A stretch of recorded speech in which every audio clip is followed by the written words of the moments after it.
করতেছি খুনিদেরকে ধরেন।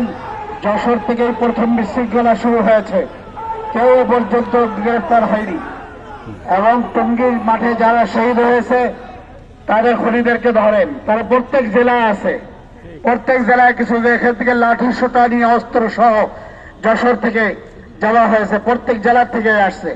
কিন্তু প্রশাসন বারবার আমরা বলা সত্ত্বেও আমাদের কথায় কর্ণপাত করতেছে না। প্রশাসন আমরা যেন আইন হাতে তুলে না নেই।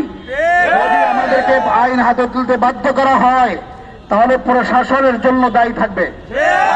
ভালো কথা, ভালো ভাষায় ভালো কথা বলতেছি, যদি আপনারা না বোঝেন তাহলে আপনাদেরকে বুঝাবার মতো ভাষাও আমরা জানি।